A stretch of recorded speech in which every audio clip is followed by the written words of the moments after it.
Congratulations. How sweet is this feeling after China? First of all, happy Easter to everybody. Happy Easter. Happy Easter. And then, no, I think it's okay. We are happy, but what is good is that this team demonstrate braveness, determination, and a bit of craziness. Because, I mean, going in qualifying yesterday, thinking about today's race, I mean, it was quite tough.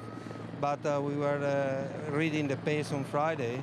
And I mean, taking a risk and these three qualities that I mentioned, they are in the DNA of the overall Ferraris since 70 years ago, like the founder created. So I'm happy. I know you are. Congratulations. It's going to be a great championship.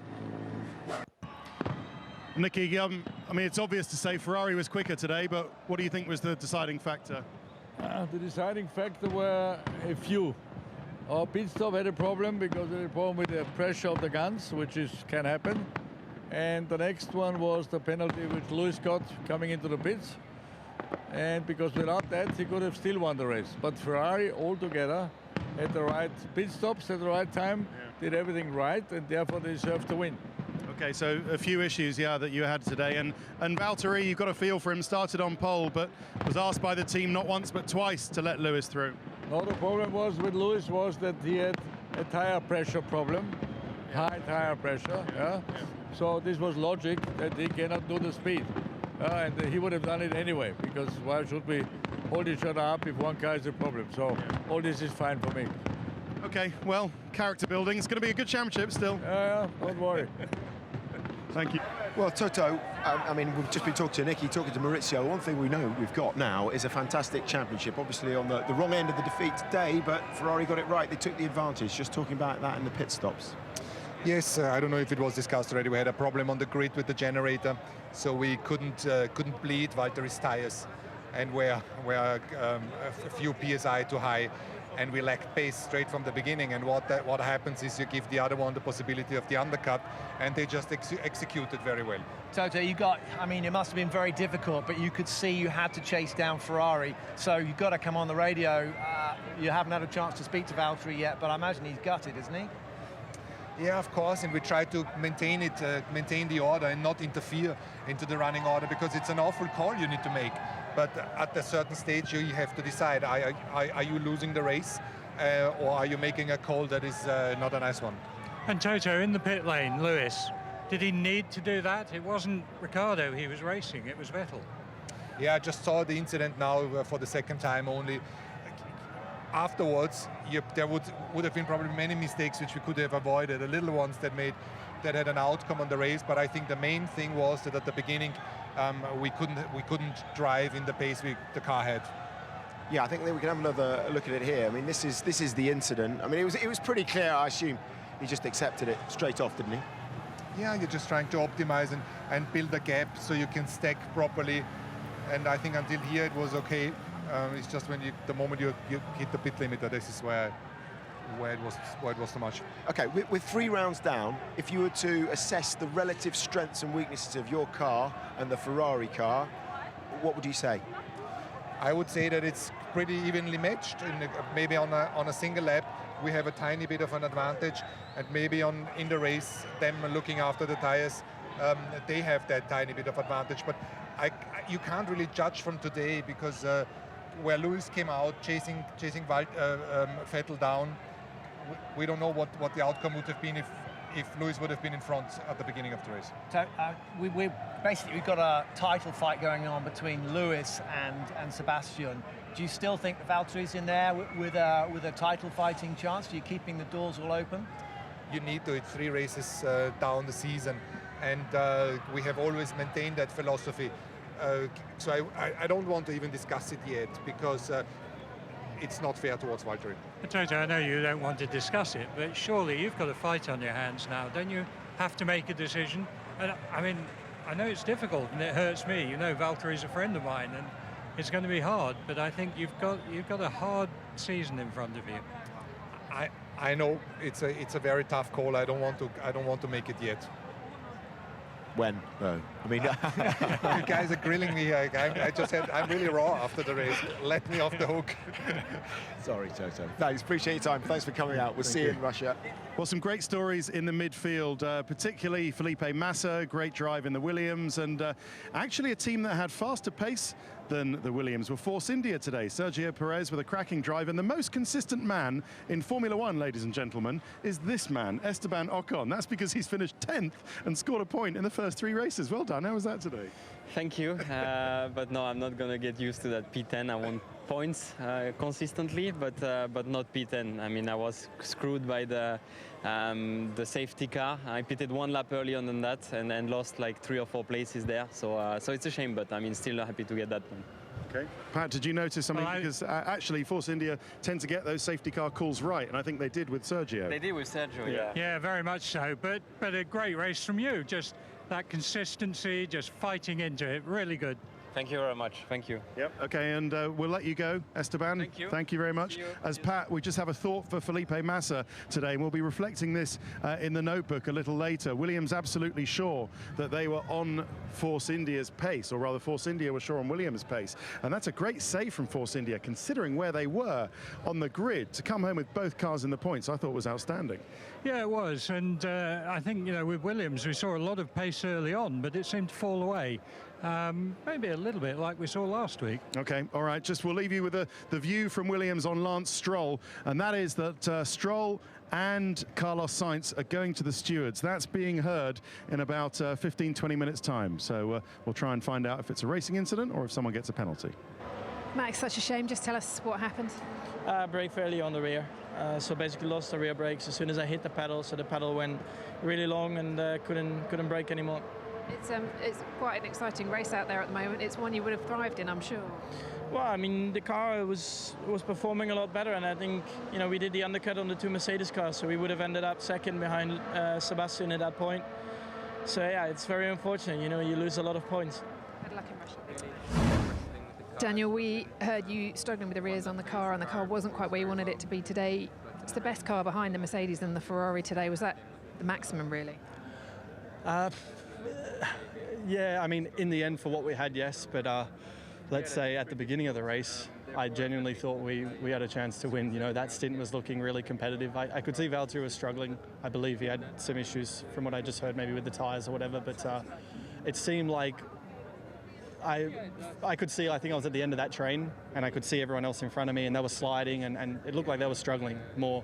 And I was kind of doing it quite easy to stay there. I was looking after my tyres, let's say. And so I was like, okay, we're in a really good position here.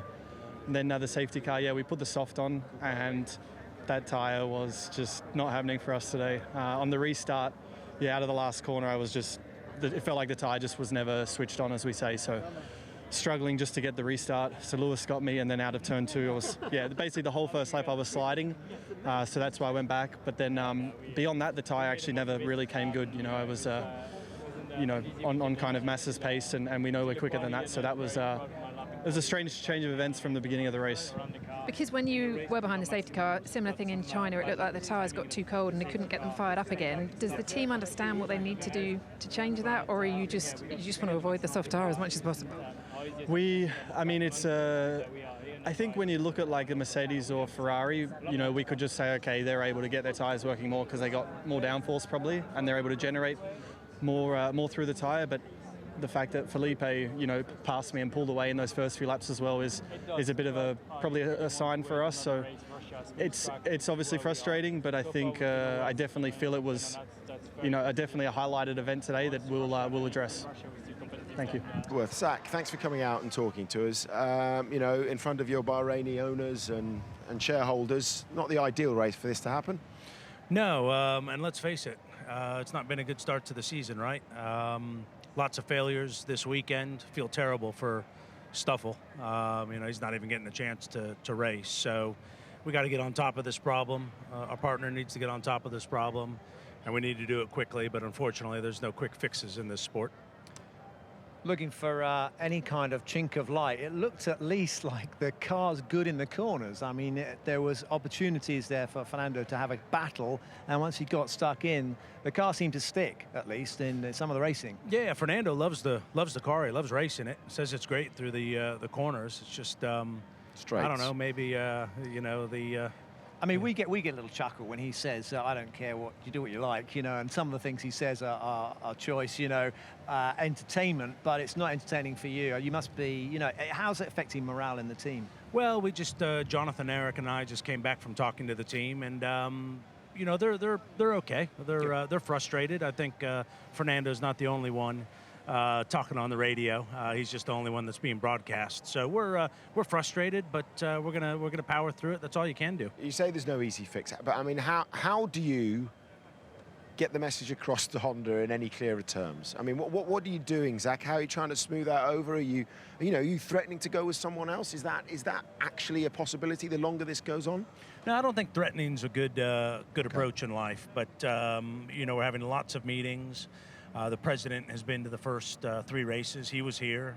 He was on the grid with us when you know, Stoffel almost got to start. So they see what's going on, and we're just trying to fix the problem. So we just need to fix it quickly. These flyaway races are difficult because it makes it harder to get on top of things till we get back to Europe. So you know, I'd like to be more optimistic for Russia, but I think it might be a little bit more the same. It's looking more like later in the season. Is there a kind of like a watershed? We've heard obviously Indy is talked about as an opportunity. After that period, you know, we're looking at maybe Silverstone. There could be some updates come through. I think come Europe, we'll start to see some new things on the car and in the power unit, which hopefully and should make improvements. So, you know, a few more races before we get there, but you know, it should be middle of the season realistically. As a marketing man, I mean, obviously we all thought, you know, what a genius move it was to bring the idea up to go and do the Indy 500. I'm sure that's probably assuaged some of Fernando's worries about, you know, how good this team can be, and it gives him a sort of direction outside of Formula One. But how much of a priority is it for you to keep him, and can you keep him? Well, if we give him a good race car, we will keep him. I'm confident of that. I mean, he really likes the environment. He's been great to work with. He's frustrated, but he's a team player, and he's helping motivate us, and we want to give him and Stoffel a great car. So, yeah, I think, you know, a good race car, he sticks around. But in the meantime, and we understand the latest rumour is that he's been talking to Renault, he's come out, he said, look, I've got to be in a championship-winning car. Time is not particularly on his side. Yeah, I wouldn't be surprised. You know, I think everyone in pit lane would want to talk to him that has a seat available. And, you know, you have conversations, and we're not going to put all our eggs in one basket. That would be irresponsible on our behalf as well.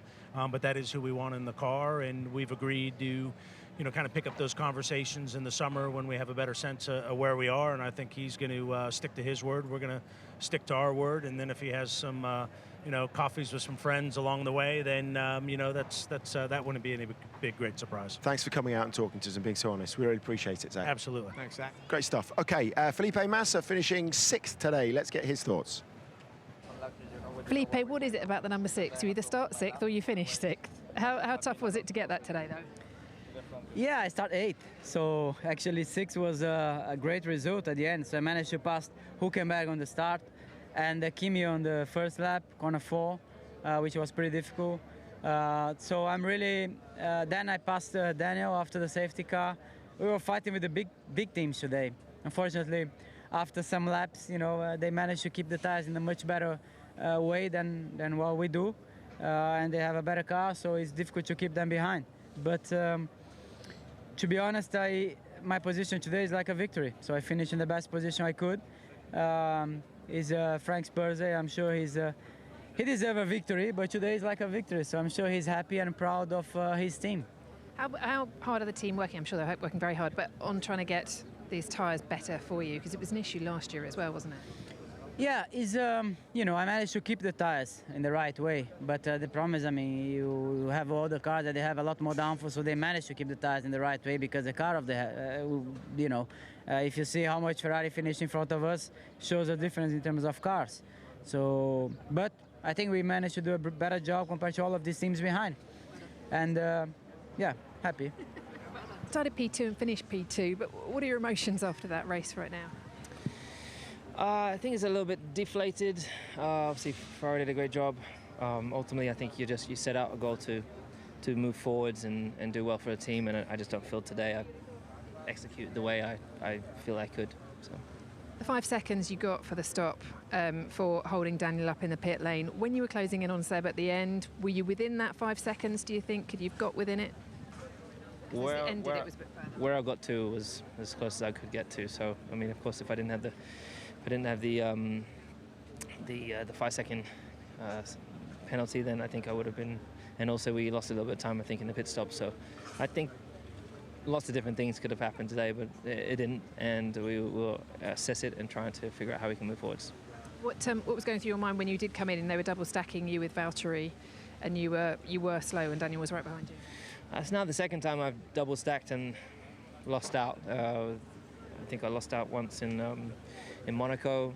I think it's something like that. And then this one was just really my fault. I was supposed to have a 5-second gap. It was increasing. It's 4.7, and I thought at 4.7 I could start getting back on the power, and in which I did. And then as I got to the line and I got to the pit lane, it was 4 seconds. And I think he had a problem on top of that. So then it just meant it was a lot closer. And after that, just cascading. But it's a podium and you're still in the fight, and you'll be fighting by the looks of it with the Ferraris for some time for the rest of this season. So did you at least enjoy a bit of it today? Yeah, I mean, it was particularly at the beginning. For us to be all that close, I think is great. I just wish that these cars you could follow closer, so we could have done more together. But still, it was already pretty cool. Patrick, the highs of yesterday, I guess the feeling's probably one of deflation right now, and that's not meant to be a tyre pun. I mean the feelings you've got. Yeah, for sure. It's. I was definitely expecting much more from today personally, and only goal for me was really the victory. But we need to find out the reasons why we didn't have the pace. The lack of pace was the reason why we couldn't win today as a team, and. For me, I couldn't defend the position just by being slower than Sebastian, and also Lewis was quite a bit quicker in the end. For sure, we split the strategy, but lack of pace. How much was the tyre pressure issue a problem for you today? I think in the first stint it was quite a big issue for sure. Sebastian and Lewis was putting a lot of pressure, and I couldn't kind of control the race. I had to.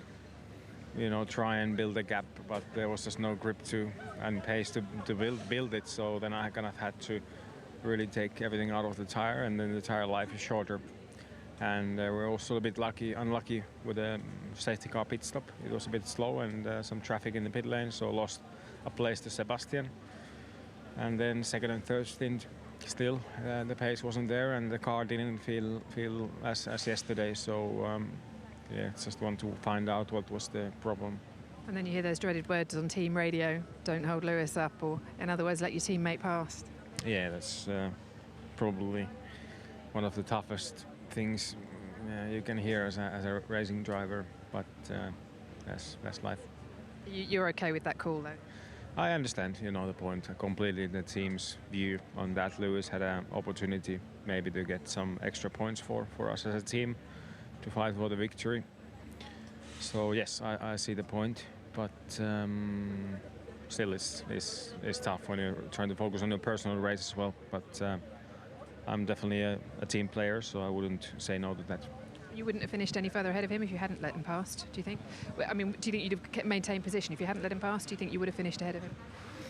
I think there would have been a possibility. I think for sure I would have had to defend hard, and that could have bring some risky situations.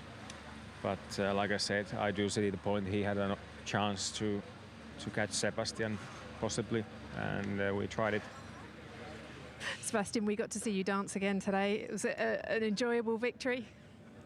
Yeah, I hope my driving was better than my dancing. I'm pretty sure, my dancing is nothing special. So, but yeah, I think.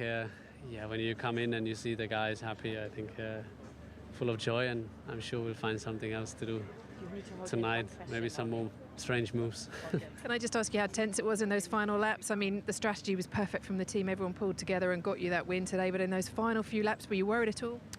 Not really worried, but I think we needed to, keep attention to what's going on. Obviously, Lewis was very, very quick, closing in with fresher tires, but I think we were able to save tires before that and had enough to respond. So with traffic, with the lap cars, there was a bunch of 3 cars. I think it's also a McLaren and a Sauber, which cost some time, but then he had to go through as well. So yeah, you never know who clears traffic faster. I think in the end it's always, more or less the same for everyone. But as I said, I think we just needed to stay sharp, make sure we don't relax too much, because obviously we had a bit of cushion and controlled the race a little bit in the end. It's working.